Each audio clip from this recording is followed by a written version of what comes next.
Good morning, good morning, good morning mga kalingap, mga langga. Panibagong reaction video na naman ang inyong matutunghayan ngayong araw na to. So, ito ay charity works po ni Rowell of Malalag ang ating reactionan. Kung naalala po ninyo, no, si Laika, no, yung 15 anyos na babae na maaga po nag-asawa, ano, si Laika.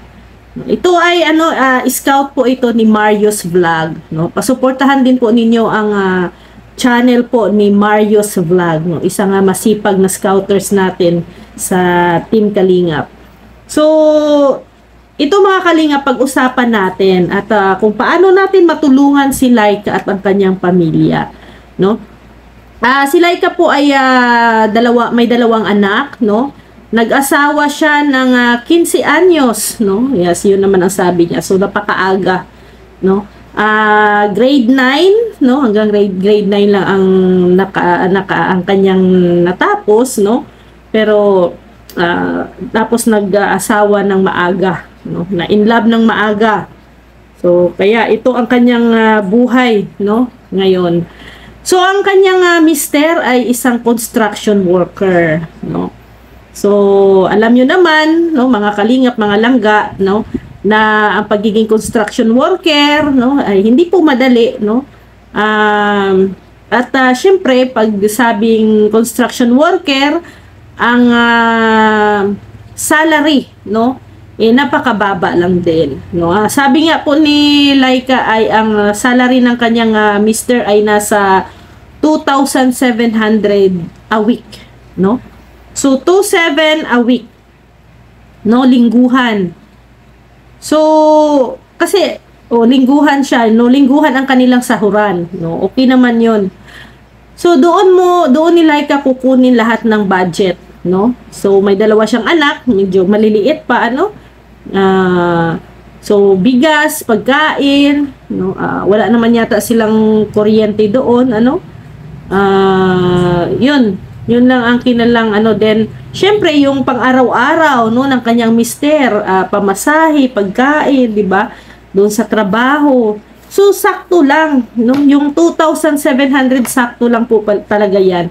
No, magkano na ang bigas ngayon, no?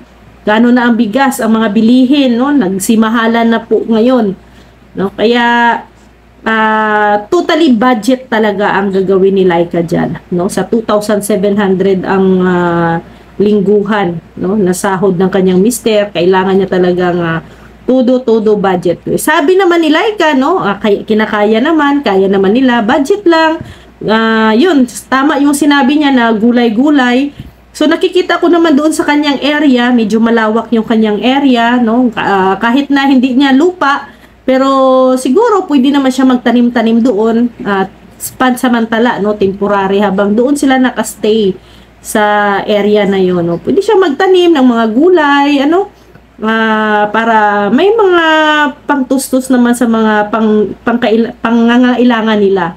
No, madali lang kunin ang madali lang hanapin ang mga ulam-ulam, kasi pag sanay tayo sa buhay bukid, no, masaya tayo, makontento tayo sa simpleng buhay, no, gulay sapat na para sa atin, no. So yun, maganda yung ni Laika, no, na sabi niya ay tinitipid niya, no, nagbabudget, gulay-gulay, maganda yun. Gulay is very nutritious food, no. Mas maganda ng gulay na lagi, malayo tayo sa mga sakit, no.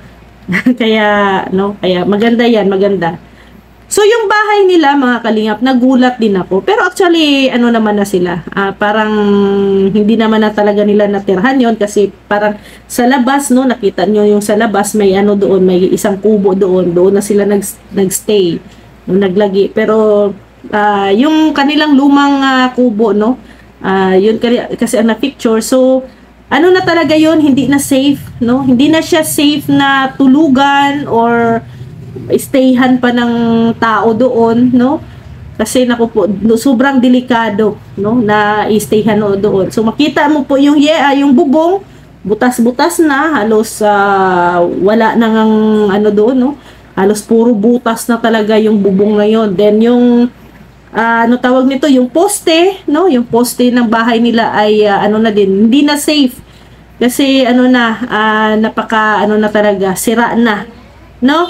Sira na ang kanyang poste. So hindi na siya hindi na siya advisable na mag-stay pa sila doon. Kaya natuwa tayo kasi kahit papano na mayroong kubo doon, no? Doon po sila natutulog na mag-anak, no? So, 'yun.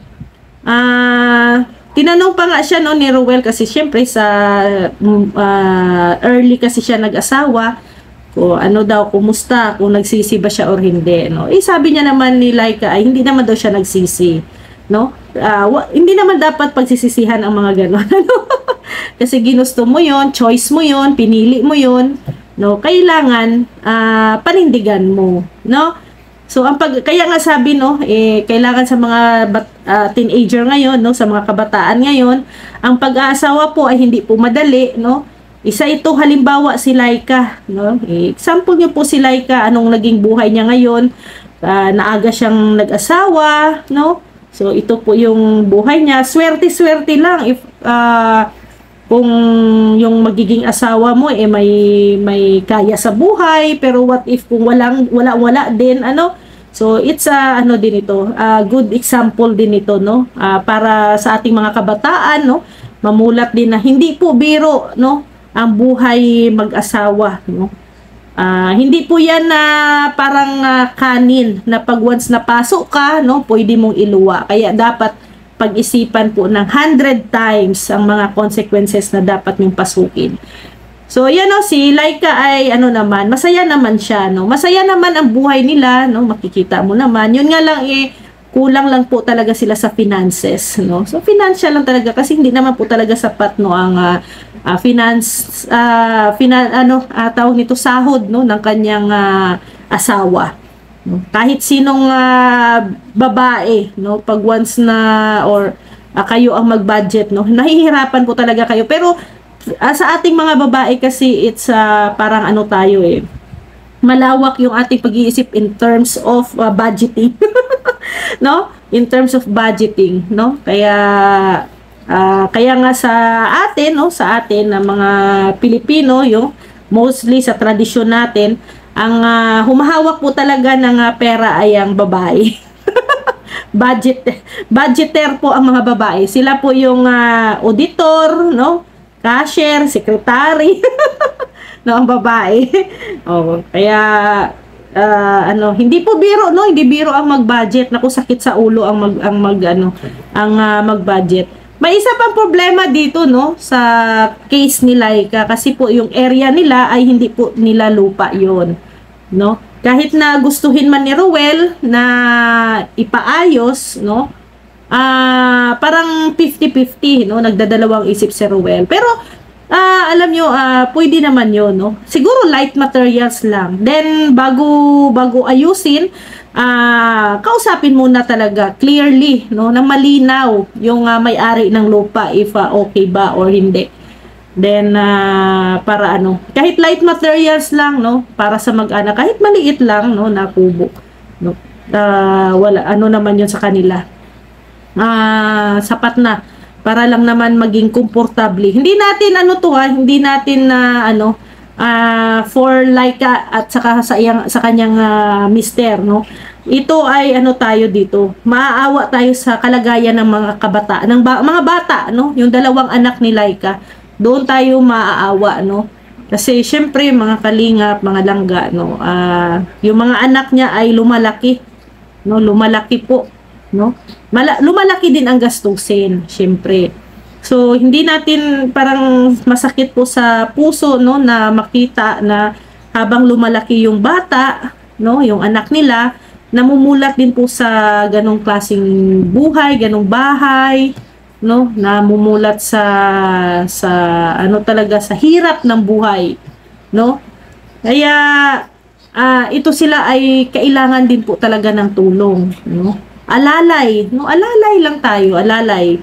So maraming salamat talaga kasi na scout sila, no, ni Kuya Marius Vlog, at siyempre si Kuya Marius dahil sa concern din siya sa pamilyang ito, no, ni-refer niya kay Ruel of Malalag. So ito no, agad-agad naman na tumulong si Ruel of Malalag. Walang dalawang isip no, tumulong agad. So ang nakikita ko dito mga kalingap, mga langga, no, need po talaga din nila ng tulong. No, nila Laika. Siguro no, kung may balak no, kung may balak si Dodong na ipatayo, ayusin ang kanyang bahay, pwede naman yun, no? Kausapin lang muna yung may-ari, siguro papayag naman siguro ang may-ari, ng bahay, ng lupa, na kahit kung konti lang, no, mapaayos lang ng maayos lang ng mabuti yung bahay nila, para naman sa mga anak po, no? Mga anak ni Laika, para naman maging safe, no, makatulog naman sila ng masarap, no, magandang tulog sa gabi, no, makapahinga ng maganda, no. So sana ay maraming tutulong dito kay Laika, no. At ipagdasal po natin na makayanan po nila, no, ang hirap ng buhay. Alam niyo mga kalingap, sa panahon ngayon, no, sobrang hirap po ng buhay ngayon, no. Sana po ay tulungan natin, no, ipagdasal natin, no, na mabigyan po ng may mga butihing mga manunood, viewers na maantig po sa istorya ni Laika. Hindi lang para kay Laika po, no, doon lang po sa dalawa niyang mga anak, no, tulungan po natin, no, paalang-alang po doon sa dalawa niyang anak. So maraming salamat po sa mga hindi pa po nakapanood ng full video na ito, no. Puntahan niyo lang po sa channel ni Ruel of Malalag. Nandoon po ang kanyang buong kwento, no, ang bahay, no, makita niyo po doon ang buong kwento ng istorya ni Laika. So please po, no, paki-subscribe po at paki-suportahan, i-follow, i-click niyo po ang notification bell, paki-subscribe, no. Ruel of Malalag, Rachel Morales Vlogs, Kuya Val Santos Matubang, Ate Edna Vlogs at Kalinga Prab. Please pakisuportahan po at paki-share na din po sa inyong mga friends and family, no, ang kanilang mga uploaded video. At syempre, no, wag nyo din pong kalimutan ang inyong lingkod, Rhea Olarte po, no, na nandito sa harap ninyo. Maraming salamat po. At mayroon po tayong Facebook page, Rhea Olarte Official, Rhea Olarte Vlogs. Maraming salamat po mga kalingap, mga langga. See you tomorrow. God bless everyone. Bye! May malasakit sa kapwa, mga kalingap, siya ang lagi niyong maasahan, makakatulong sa inyo at aalalay sa inyo, na laging pupuntahan kahit saan ka man, basta kapag kinakailangan. Walang imposible kay Ma'am Rhea Olarte, pagtulong sa kapwa at mabuti palagi. Napakabuti sa kapwa, palaging nandyan kapag kinakailangan. Babae na may paninindigan, na merong tiwala, na mas marami pang mga taong matutulungan. Miss Rhea Olarte, ang pagtulong sa tao ay hindi pinipili. Yan ang inyong lingkod, mabait na babae, na may mabuting puso at hindi siya maarte. Kahit na malayo, kahit nasan ka man, sa kahirapan siya ay makikipagtulungan. Pakikipagkapwa sa tao, yan ang kailangan, at ang nangangailangan ay kanyang tutulungan. Mga kalingap, asahan nyo na merong mabuting puso na laging nandito. Rhea Olarte, kasama nyo, hanggat kaya ay tutulong sa inyo. May malasakit sa kapwa, mga kalingap, siya ang lagi nyong maasahan, makakatulong sa inyo at aalalay sa inyo, na laging pupuntahan kahit saan ka man, basta kapag kinakailangan. Walang imposible kay Ma'am Rhea Olarte, pagtulong sa kapwa at mabuti palagi. Sa kapwa, mga kalingap, siya ang lagi niyong maasahan, makakatulong sa inyo at aalalay sa inyo, na laging pupuntahan kahit saan ka man, basta kapag kinakailangan. Walang imposible kay Ma'am Rhea Olarte, pagtulong sa kapwa at mabuti palagi.